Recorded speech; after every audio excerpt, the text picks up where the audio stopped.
Hey there and welcome back to NBA 2K18's My League Mode. My name is Pete and today we complete the proper send-off for the Louisville Legionnaires' third NBA season. At least for the Legionnaires, the playoffs are over, and that means we'll also get back to slightly more bite-sized episodes. Today's episode, however, will also feature the usual end-of-the-season evaluation, and as you should know by now, I like to dig in deep for those. Now, before we dive into the stats and performance, I would say let's properly finish the season first. We still have an NBA Finals matchup to look forward to, as the reigning champions, the Oklahoma City Thunder, take on arguably the best team in the league right now, the Cleveland Cavaliers. Now, the Cavaliers have home court advantage for this series. However, in Game 1, the Thunder surprisingly take that away from them, as OKC starts off the series guns blazing and actually beats the Cavaliers by 16 points in Cleveland. No doubt a fantastic performance from Russell Westbrook, who finished the game with 36 points and 9 assists, but the deciding factor for the Thunder then was most likely 24-year-old Terrence Ferguson, who had an absolutely perfect game from the field and didn't miss a single shot attempt, and finished the game with 31 points in only 24 minutes. Game 2 then goes to the Cavaliers, however only by 3 points, as Cleveland wins 124-121. Just like in the series against the Legionnaires, Isaiah Thomas was once again strong for the Cavaliers, but 5 more guys scored in double figures, which was ultimately enough to beat the Thunder. And after getting their first taste of victory, the Cavaliers would return with another one in Game 3. The Cavaliers beat OKC by 41 points, with 4 players scoring 20 points or more. Fantastic stat lines here from Doncic, James, Thomas and Love, even though Kevin Love probably had the most interesting night, shooting only 2 of 6 from the field, but still finishing with 20 points. The victory, however, not only a result of great play from the Cavaliers. Unfortunately, the Thunder also suffered a big injury in this game. Paul George fractured his right hand and will now sadly miss the rest of the series. That means it's now Westbrook against the world in Game 4, which is unfortunately not enough to take the Cavs down. OKC put up a good fight in this one, but in the end the Cavaliers still sneak away with a 7-point victory. No noteworthy performances in this one, so returning home to Cleveland, the Cavaliers now have the first match ball of the series. However, at least for the time being, the Thunder avoid another loss. In a close finish, they beat the Cavaliers by 4, once again behind a surprisingly strong performance from Terrence Ferguson. His 28 points and 6 3-pointers were enough to keep the Thunder on top tonight, and let's see if they can do that again for Game 6. Well, unfortunately they couldn't. Back at home, the Thunder once again dragged the Cavaliers to a close finish, but this time it's Cleveland with the lead at the final buzzer, and so with a 5-point victory in Oklahoma City, the Cleveland Cavaliers take the series in 6 games, and they become your 2020 NBA champions. This now crowns a fantastic season for the Cavaliers, who finished the regular season with a league-best 63 win record, and it also adds a big piece to the legacy of LeBron James, who now wins his 4th NBA title. It seems, however, like King James is slowly stepping away from the spotlight in Cleveland, while sophomore Luka Doncic seems destined to take over. With 36 points and 11 assists, Doncic was absolutely on fire tonight, and as you can see here, yes, in only his 2nd year in the NBA, Doncic is crowned as the NBA Finals MVP. I think it's safe to say the future looks very bright in Cleveland.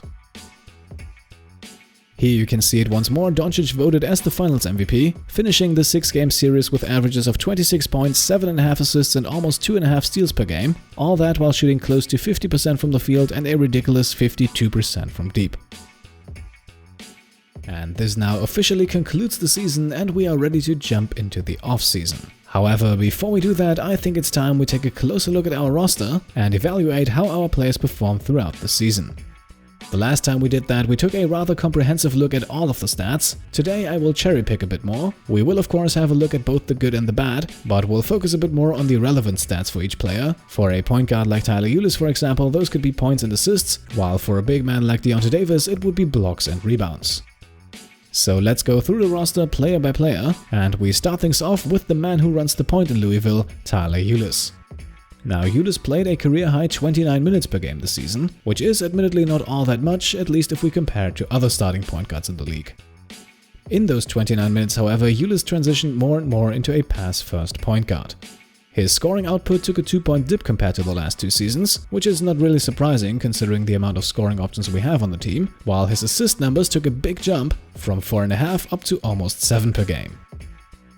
And with those 6.9 assists per game, Ulis actually ranks 12th in the league, which is definitely still a very good spot to be in.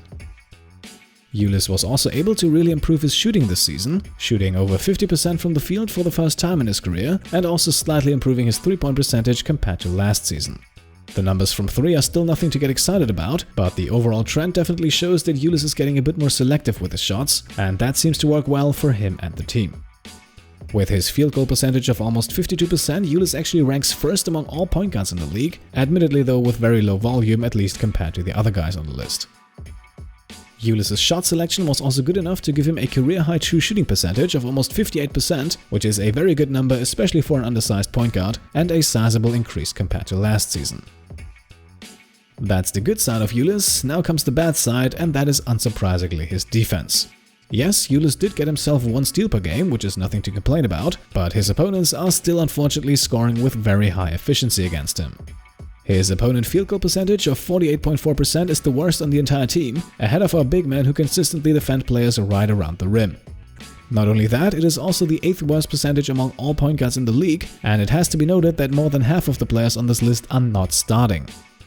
So to sum it up, Ulis' offensive developments are nice to see. He is turning more and more into a true playmaker for the Legionnaires, however, one that is still a noticeable liability on defense. I would say going forward, Ulis' starting job is definitely not 100% secure, and during the offseason we will at least keep our eyes open for a potential upgrade. Up next then the backup for Ulis, 34-year-old veteran Rajon Rondo. And Rondo really only did one thing this season, and that was passing the ball and setting his teammates up for easy buckets. His 5.3 assists per game came in only 17 minutes per night, so if we normalize that, it would actually be good enough for 11.5 assists per 36 minutes. And with that number, Rondo actually leads the league. Now, the rest of Rondo's offense is admittedly a bit of an issue. He was barely able to shoot 40% from the field this season, his 3-point percentage of 32% is also nothing to get excited about, and at the free throw line Rondo is still horribly inefficient, converting only on slightly more than half of his attempts. Still, there are more areas where Rondo has a positive effect on the Legionnaires, and apart from his passing, the most notable one is on-ball defense. Just like Ulis, Rondo was able to average 1 steal per game this season, of course, however, in much less playing time. Per 36 minutes, he actually averages 2.1 steals per game, which actually puts him in the top 10 in the entire league, as well as in the top 5 among point guards. Of course, the steals alone do not tell the whole story, but a look at Rondo's opponent field goal percentage adds a bit more perspective. Rondo is able to keep his opponents below 43% from the field, which among the players who regularly play for the Legionnaires actually puts him second only behind Rodney Hood. So passing and defense, that was the MO for Rondo this season. For the next one, however, there are a few question marks. Rondo is on an expiring contract, so we would have to offer him a new one to return. Plus, he's also getting up there age-wise. Rondo will turn 35 years old next season, and I have a feeling his overall rating will drop a few points during the off-season. So whether or not Rondo returns will probably also have something to do with who our starting point guard will be next year. All in all, I don't think this decision will have too much of an impact. I am very confident that Rondo should be willing to return on a minimum contract. Moving on, we have the third point guard on the roster, Derek White, who I will only touch on briefly. For the entire season, White was the clear second option off the bench behind Rondo, and whenever White did get some playing time, he didn't necessarily impress me. All in all, his sample size is a bit too small to draw any major conclusions here. Even his shooting percentages suffer from the fact that White attempted a phenomenal 51 shot attempts this season, so only a few more lucky makes would already have a drastic impact on the numbers here.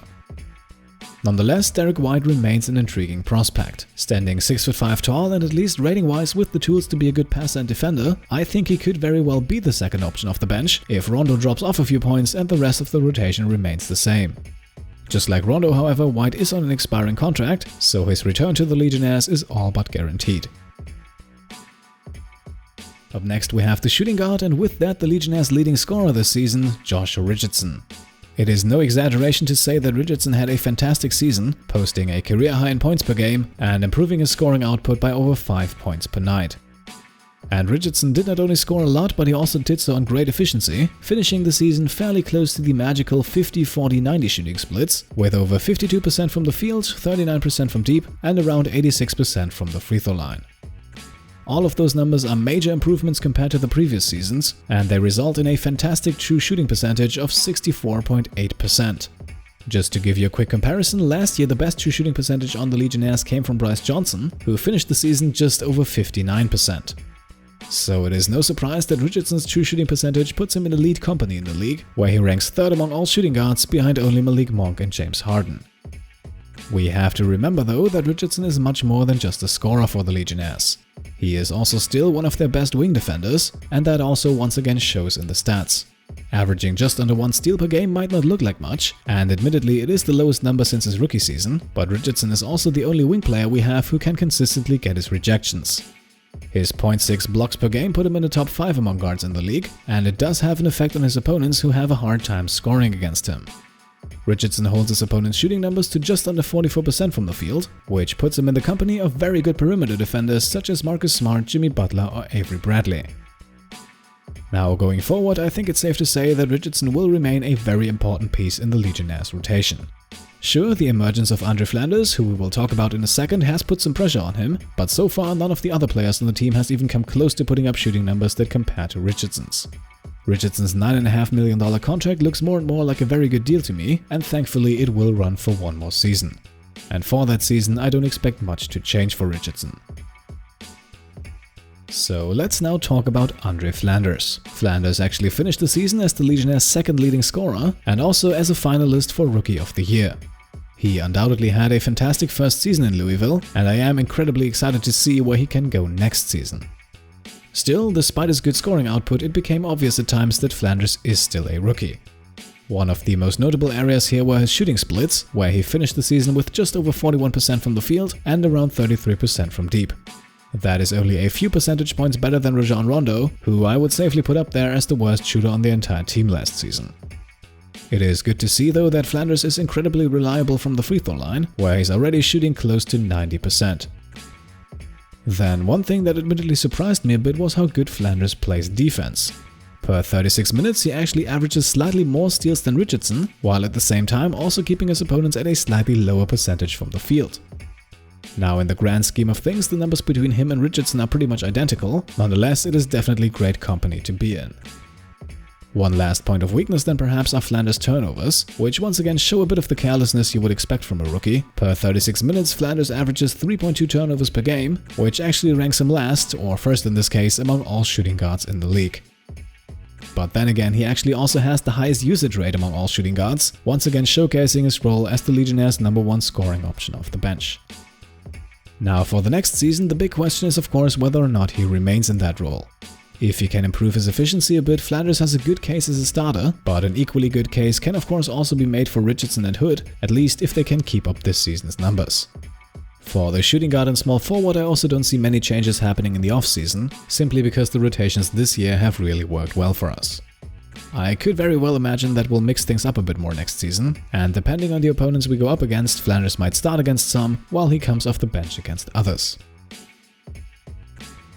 Devin Reed and Courtney Lee are then both players we can skip over fairly quickly. Both of them played only a handful of games for us this season, so the sample sizes are once again too small to draw any conclusions, and with the rotation at the shooting guard and small forward filled already, they are not long-term projects anyway.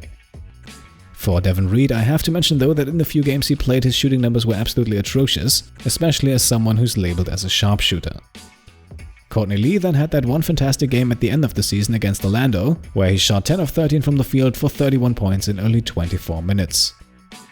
At this point, I don't expect either one of them to make a return for the Legionnaires, and it remains to be seen if another team picks them up for next season. And so we now move on to the small forward, and with that onto Rodney Hood. With $19 million per year, Hood has the biggest contract in Louisville, and admittedly his performance is not always on par with that. Still, Hood finished the season as the third best scorer on the team and as the clear second option in the starting lineup next to Richardson. Shooting-wise, Hood put up career highs in field goal and free throw percentage, and he also shot almost 40% from 3, so efficiency is definitely not Hood's big problem. His true shooting percentage of around 59% also puts him in the top 10 among small forwards in the league, ahead of household names like LeBron James, Ben Simmons or Giannis Antetokounmpo. Another underrated part of Hood's game is then definitely his defense, where he already has an advantage against many opponents thanks to his 6'8" frame. Yes, for a player who plays close to 30 minutes a night, his steals numbers are nothing spectacular, but even without forcing turnovers, he keeps his opponents at a very low shooting percentage of just over 41%. And that percentage actually puts him 5th in the entire NBA among players who qualify, ahead of top-tier wing defenders like Andre Robertson and Kawhi Leonard. So what does the future hold in store for Rodney Hood? Well, it will certainly not become any easier for him, as both Andre Flanders and Mitch Dennis will start to demand their minutes, which could very easily turn into a loss of playing time for Hood. Especially with Flanders and Dennis likely making big jumps in the offseason, we will probably have to experiment a bit next season, but I'm sure that among those 4 players we will quickly find a rotation that works for us. I am, however, not completely opposed to trade talks regarding Hood. After all, we do get the same or even better production out of players who earn less than half of his salary. That is not to say that I will trade Hood based on his contract alone, but I will admit it is a factor going into my offseason plans. Up next, we now have the second rookie on the team, Mitch Dennis. And throughout the season, the 6'8 sharpshooter definitely developed. At the start of the season, he was a raw prospect playing in the G League, while at the end of the season, he regularly saw about 15 minutes per game. For the most part, his role on the team remained that of a spot-up shooter, albeit an incredibly lethal one. For the entire season, Dennis averaged about 9 points per game, and more than half of those came off of 3-pointers.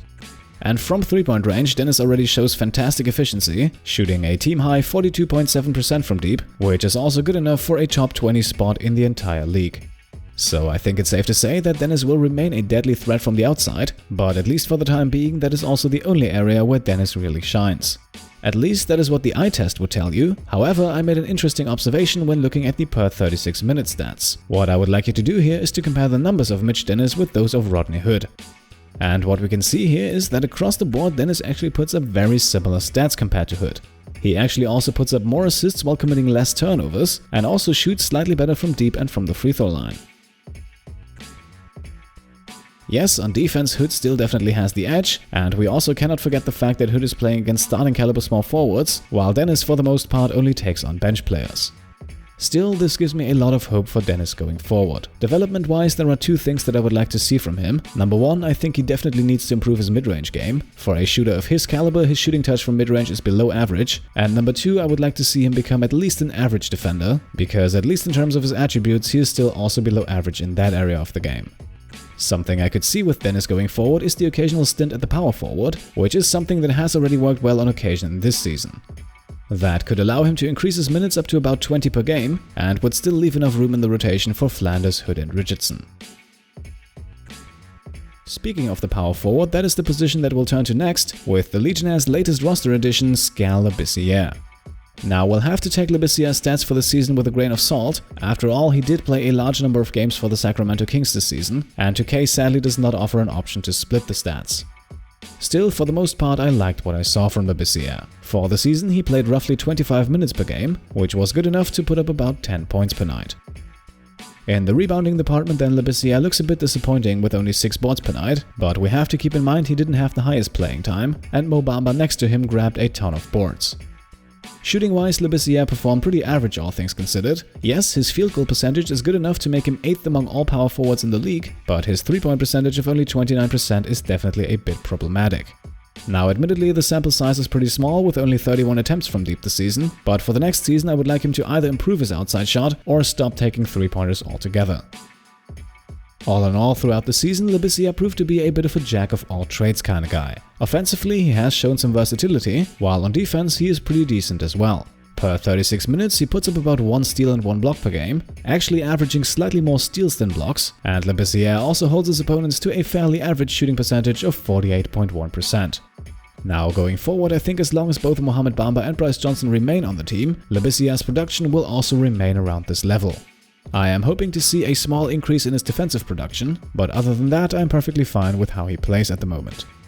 A bit of a small question mark is Labissière's contract, because he actually signed a 2-year extension back in Sacramento, and that is now kicking in next season, and increases his yearly salary by over $8 million, from $2 million per year to $10 million per year. I don't think that is overpaying him though, and as long as he can keep up the production, I am more than happy to pay him that money. We continue with Labissière's designated backup and one of our best players off the bench, Brice Johnson. And just like last season, Johnson has once again made the case as the Legionnaires' Mr. Reliable. This year he played slightly more minutes compared to last season, but he was also able to increase his scoring production from 9 points to 11 points per game. And not only that, he was also once again able to increase his already terrific field goal percentage, and shooting 57% from the field, that actually ranks him 6th in the entire league and 1st among all power forwards. Now, Johnson attempted a few threes this season, which he probably shouldn't have, and if he can keep up the production while limiting those attempts, his shooting efficiency is only bound to increase further. Now, Johnson is not only one of our most efficient scorers, he is actually also one of the best offensive rebounders we have. With an offensive rebound rate of over 9%, he ranks second on the team, only behind Boban Marjanovic, and Marjanovic actually brought that number over with him from his previous team. Now, there are a few select players in the league who hover around 11 or 12%. Still, for a 6'10 power forward, this is a very good value. Johnson's production, however, does not end here. Per 36 minutes, he actually ranks top 5 on the team in both steals and blocks, while his opponent field goal percentage of just under 47% also keeps him in the top half among power forwards who qualify. So Johnson is by no means a defensive monster, but I would say he is slightly above average for a power forward, and combined with his good rebounding and his stellar shooting efficiency, there is no doubt in my mind that Johnson will have a big role on the team again next season. We are down to only the center position now, where we will first talk about the currently injured sophomore Mohamed Bamba. This season, Bamba won the Most Improved Player award, and I would say rightfully so. He improved in every single major statistic, finished the season with a double-double in points and rebounds, he led the Legionnaires in both steals and blocks per game, and he did all of that on good efficiency, shooting just under 50% from the field, slightly below 40% from deep, and around 79% from the free throw line.